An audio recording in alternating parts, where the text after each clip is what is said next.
Oke, pada pertemuan kali ini kita akan coba melihat bagaimana respon umat Islam terhadap konsep HAM yang terdapat dalam Deklarasi Umum Hak Asasi Manusia. Atau bisa kita sederhanakan bagaimana respon bukan umat Islam ya, sarjana Islam barangkali lebih tepatnya terhadap HAM Barat ya. Respon sarjana Islam terhadap HAM Barat. Nah, kalau kita rincikan, kalau kita buat klasifikasi, kategorisasi, maka sebenarnya ada 3 bentuk respon sarjana Islam terhadap HAM Barat ya. Nah, yang pertama itu adalah mereka, para sarjana Islam yang menyatakan bahwa seluruh hak-hak asasi manusia telah ada dalam Al-Quran dan masyarakat pada zaman Rasulullah. Nah, kelompok ini pada dasarnya adalah sarjana yang berasal dari kelompok ini adalah mereka yang menilai bahwasanya pasal yang terdapat dalam Duham maupun berbagai konsep yang dirumuskan dalam Duham dalam pasal-pasal yang ada itu tidak sejalan dengan syariat Islam, khususnya yang berhubungan dengan status pribadi dan persamaan kedudukan antara laki-laki dan perempuan.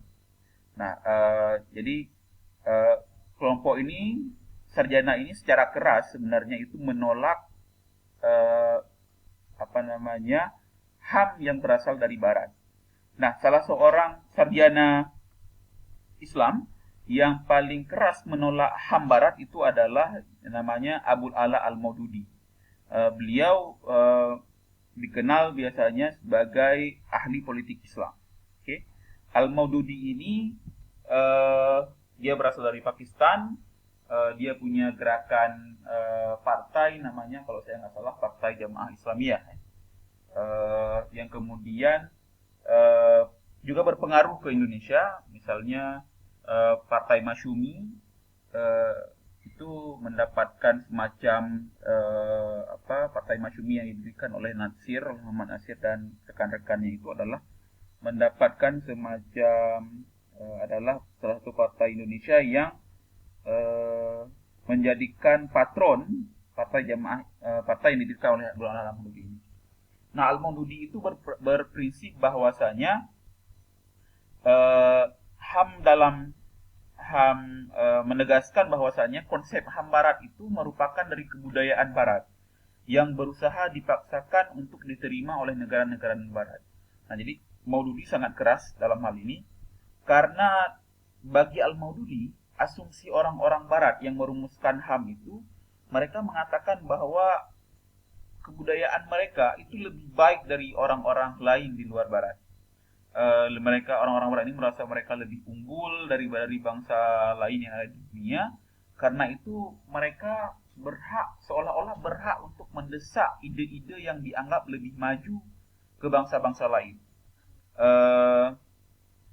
Dan mereka menganggap bahwasanya bangsa-bangsa lain itu adalah bangsa yang bodoh, bangsa yang tidak sepenuhnya menyadari diri, nggak paham diri mereka sendiri.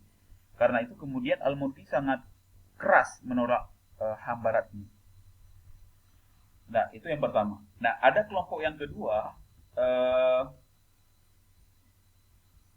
Untuk kelompok pertama mungkin kita bisa menyebut kelompok pertama ini adalah kelompok yang konservatif yang menolak ini. Nah, kelompok yang kedua adalah kelompok yang berkeinginan untuk mengadakan reformasi dan transformasi melalui peraturan Islam. Jadi kelompok kedua ini mungkin bisa dikatakan sebagai kelompok yang pragmatis. Maksudnya apa? Maksudnya kelompok kedua ini memang mengamini konsep HAM Barat tapi tidak sepenuhnya menerima. Tidak sepenuhnya menerima. Biasanya mereka orang-orang yang pragmatis ini pada satu sisi mengakui konsep mengakui syariat Islam dan menjalankan syariat Islam, termasuk mengimplementasikannya ke dalam peraturan-peraturan negara. Tapi pada saat yang bersamaan mereka juga tidak menolak konsep HAM Barat, yaitu HAM Barat.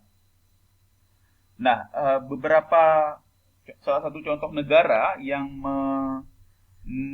mempraktekkan hal ini adalah Tunisia. Jadi di Tunisia itu ada undang-undang yang menghapus praktek poligami. Nah, praktek poligami eh, bagi orang Tunisia itu dianggap bertentangan dengan hak asasi manusia. Ya, meskipun kalau secara sepintas kita baca Al-Qur'an, poligami itu dibolehkan, tapi bagi orang Tunisia, poligami itu tidak melanggar hak asasi manusia. Nah, misalnya juga dalam hal perceraian, misalnya dalam kalau kita baca Al-Quran sekilas saja, mungkin kita beranggapan bahwa perceraian itu hanya boleh dilakukan oleh suami kepada istri. Jadi yang berhak mencerai itu adalah suami, istri nggak berhak untuk meminta cerai. Nah, Tunisia kemudian mengadopsi bahwa istri juga boleh minta cerai. Eh, dan kalau hanya diberikan sebelah pihak, maka itu tidak sesuai dengan konsep asasi manusia. Demikian juga dengan pernikahan anak-anak. Indonesia juga sebenarnya adalah salah satu negara yang dalam kategori ini bersifat bisa dikatakan pragmatis. Karena dalam masalah poligami, Indonesia memberikan batasan, ya, meskipun Al-Quran tidak memberikan batasan. Kalau kita baca undang-undang Indonesia, sebenarnya Indonesia itu adalah salah satu negara yang membatasi orang-orang untuk berpoligami. Nah, itu untuk kelompok yang kedua.